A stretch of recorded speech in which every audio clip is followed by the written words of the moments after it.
Oh, what's going on, everybody? Hello, hello. How's your day going?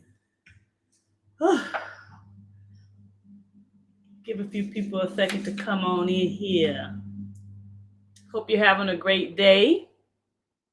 I am. Been real busy today, but like always, right?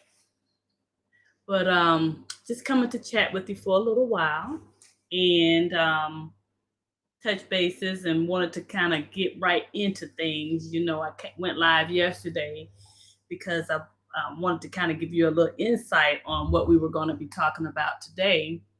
And today we are talking about parenting these new age children, child. Oof. And, have things changed a lot? Have we changed as parents? Or has just the whole parenting situation changed? So I just want to talk to you about it. Most people that know me know that I'm raising my grandchildren. My daughter, Erica, she's no longer with me physically, but I keep her alive through my grandchildren and also in my mind. And as I always do, this is my baby. This is my baby, Erica. And I'm raising her boys, two of her boys. Uh, she actually has three boys, but I'm raising the older one and I'm also raising the baby.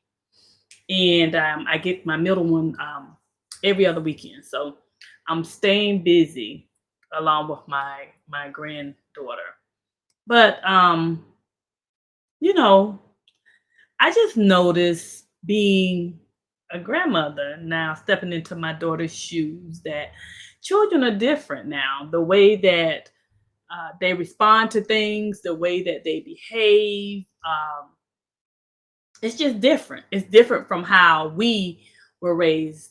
And I'm, getting back into it. It's almost like, okay, I got to get adjusted because things that I know my mom would not tolerate, my grandmother never tolerated, and I don't tolerate it. Children respond differently, but I'm the same, and I'm never changing. Also, the laws and things have changed a lot as far as the way that we can discipline our children and things like that. I mean, that has changed. Back in the day, you be looking crazy. Your mom give you that look, and my mom had the look. Diane, if you out there anywhere, we all your children knew the look, and when we got it, we knew we needed to sit it all the way down, shut up. Back in the day, children were seen; they weren't heard, and you knew not to get into grown folks' business. Today you have to tell kids to shut up, because I do. I tell them to shut up, be quiet, whatever I'm feeling that day. But back in the day, we knew that if grown people are talking, you do not talk. You just sit there and you do your thing and you be a kid. And but nowadays it's a little different. It's a little different. So just kind of wanted to come and chat and see if anyone else has had those observations, not necessarily with your raising children, but just with being around children, being the auntie, being just older cousins, the grandmothers, and things of that nature. Have you noticed a big change in children and the way that they are raised and way that they respond to things? I know a lot of us think of them as the millennials, but everyone is not considered a millennial. Some children depend. Everything else obviously depends on when you were born. For instance, I had to kind of make some notes because they all over the place, and everything is approximately. Because it depends on what website you go to, Google or whatnot. Things kind of change, and it varies a little bit based on the year that they were born. But you have the Gen Zs, Centennials, which are like the like my grandchildren and things like that. And all this time I'm thinking they're millennials. No. Millennials are actually approximately those born from 1981 to 1996. They're between 26 and 41. Gen Zs are like in Centennials, they're like 1997 to present. And then you have the Gen X, which is 65, born 65 to 80. And then you go down to the boomers. They break it down as far as the boomers one, which is 1955 to 1964.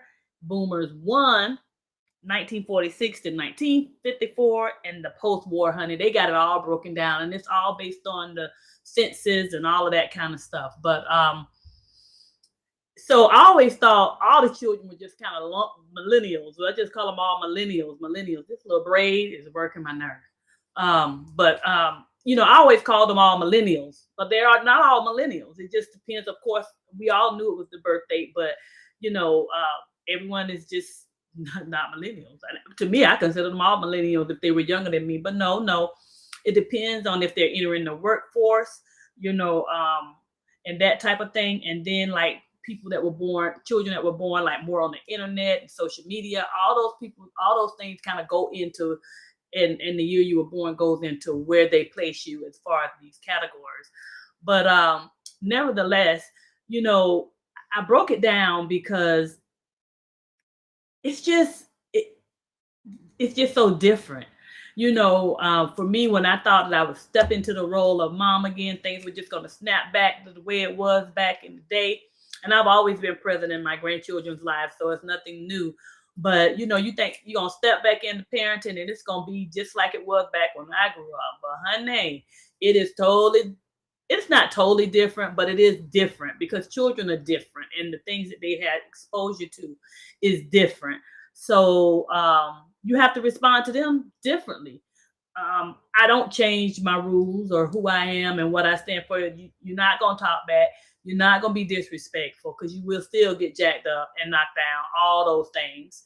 Um, you know, I don't care about, you know, you call the police, but if I can't discipline you in here, then you out of here because I have a set of rules and that's just kind of how it's gonna be. I haven't wavered, but I have heard and I do know based on my experiences that, you know, I feel like the laws and things that they've implemented and they've changed and make a big difference in how parents discipline their children, and bring their children up, rear their children, because a lot of people don't want the police to be called because they don't, you know, want no trouble. They don't want to go to jail, have that against their record and all that kind of stuff. But I'm gonna just keep it 100. If I can't discipline you, you gotta go. They can raise you because as soon as something happens and you're in trouble, then it's gonna be where are the parents. So I really do think that you know there needs to be some sort of reconsideration of a lot of things. I mean, heck, when I look at now, even when it comes to children in schools, they've changed. Like, you know, you get in a fight, you get your date in the street, you be out a few days and you, what, 10 days, and you go back. Man, now they take you through the ringer when you have a situation in school. Don't be trying to get in no fights in schools. And I'll be looking at them like, y'all are tripping. Y'all really need to do something else with your lives if you're going to take children through this big circus just because of a school fight. But they really do. Things have really changed a lot with just the world in general. So I was wondering, have any of you had that experience? And if so, why do you think? Why do you think that children have changed so much in their behaviors? And do you think that if there's a, because of these things, there is the reason why the world is like it is? You know, back in the day, we knew if you act up, the neighbor can get, not wait a minute, I didn't really have the neighbor situation where the neighbor can get on you because my mom didn't play that. But I think the generation before me or like a little older than me, the neighbor, if you get in trouble, the neighbor can spank you. Now, back when I was younger, if you get in trouble, the neighbor could definitely discipline you and say, you better stop doing so and so and so, or I'm gonna tell your parents, and then your parents gonna really get you all the way together. But back before me, you know, you act up, parent, the neighbors will spank you and then let your parents know, and then your parents gonna spank you. You know, but nowadays, if you discipline a child, if you say something too much to somebody's child, honey, that they don't like, then you just better be ready to just get ready to, you know, dust off the tennis shoes and put the Vaseline on, girl, because it's time. People don't want you saying anything to their children. They don't want you disciplining their children. And I think because of that, children, there are no boundaries. There's no respect. And I think that has a lot to do with the way children respond and the way children behave nowadays. I do think that you do have to watch people because, in my opinion, the world has changed. Before, you could trust neighbors to watch children. We could look out for each other. But now it's not like that, honey. You got to be watching these neighbors. So I get that things change and you do have to change with it, or you'll be left behind. But I do think the way that parents parent is different. And I think that has a lot to do with the behaviors of children and things of that nature. We had a lot of parents that were able to be at home back in the day, but now we have women out making a living and earning a living in a lot of single parent households where moms have to get out and they have to get it, honey. They ain't got time to be home playing Molly the wife. They getting out here being about their careers, they're being about their education, and they stepping it all the way up. And you know what? I'm all about that. You do have to have a balance when you have children because idle mind is the devil's workshop. So I believe that you have to keep children busy. In my opinion, my son Loren and my daughter, I always kept them busy. My older daughter, I used to try to encourage her to get in, like, tell Eric, she was in dance in high school, the step team. And I was excited because for the longest, she just was about making her money. She wasn't even about doing no extracurricular activities and stuff like that. And we just could not get her to do it. But my older two children, they were active into sports and things. And oftentimes, as a parent, I feel that keeping them busy helped me save them. And because it didn't have them having so much idle time, because they were busy, it allowed them to interact with other people, develop social skills. It allowed them to learn how to compete because competing is important and it's a normal part of life. And it showed them how to get in there and get the job done. So I think sports and keeping children busy is a major situation, and it's imperative almost. But I know it's difficult sometimes when you don't have the money and you don't have the resources, and you just, you know what, honey, you just don't have the time. Because I'm gonna tell you, I'm taking my grandbaby to these football tryouts and basketball tryouts, basketball games, basketball practice, taking some to school, taking them to work. When I tell you, it's no time. It's difficult to find time for me. So I get when it's just a single parent household and you're trying to spread yourself thin. It's only so much time in the day. That's why I think it's imperative in those type situations that if you cannot be everything to everybody, you definitely need to kind of seek resources and try to connect with maybe other people who are playing sports and try to build some sort of relationship to see if coaches and different things can step up and help you. Because I feel like keeping your children busy and active in sports is very, very important. It keeps them from having so much time. My grandson loves a video game, all of them. But if I didn't have like a sport or something to bring them out and take them to, I'll tell you, I don't know what I would do because they would be just so into those video games. They would have no idea how it was to function. So I don't think and I don't feel that you should allow your children to just be so involved in video games. They need to find time to interact with other children outside of school. They should definitely be involved in some sort of activity, some sort of sport, because it teaches them good competitiveness. Because, when you get out here in the real world, you got to learn how to interview, you got to learn how to fight for a job. It helps them learn how to compete. So I think, and a lot of times when it is a single parent household, it's very difficult to do that. So I think it's imperative to maybe try to link up with coaches and maybe other parents on any sort of team that your child is a part of, and have them, see if you can build some sort of network to help with you. Maybe some days you can be there, maybe some days they can be there. Because for me, well, my children, I think it helped me make them who the man and woman that they are today, because sports help them from having so much idle time and getting into so much trouble. So I believe sports, whether it be in school, starting while they're young, pee-wee sports, rec ball, rec basketball, and just help them learn that competitive age. I think it's really key. Because right now, I mean, I have friends that are teachers, and they talk to me and they let me know, girl, when some of these kids come to school, they have no respect. They talk back, they cuss, they do a lot of things of that nature. And a lot of times it's because a lot of children are coming from single parent homes, because parents have to get out here and work. And children are home and they're watching a lot of things on TV they shouldn't be watching. We know videos. I watch videos. I like videos. You know what I'm saying? But I am older and I am able to separate reality from fiction.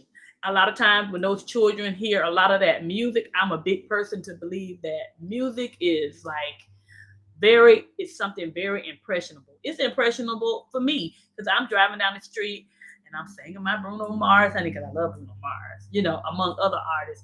And it get in your head. You know what I'm saying? You want to jam to it. You want to, and those kids that my grandson, he hears certain music and he know it. I'm like, boy, you better know your ABCs like you know this music. He knows no video games before homework. We going to sports. We got practice today. Let's get that homework done. I think education, they need to be student athletes. So, when we talk about the millennials, the centennials, Gen X generation, I think the biggest part of it is just we don't have enough time, and parents are spread it thin, so you can only do what you can do. So I think it will be important if you can't maybe do all these things, maybe you can kind of link up with people that are out there in sports with your children that you can trust and you've gotten to know now. Not all of them, but you feel like you can trust, and try to build some sort of network so they can help you take your children to and from. Because when you're a child, it's very easy to link up with people who don't mean you any good. And we all know from being children, when you're a certain age, you hear your parents, but you're not listening to them.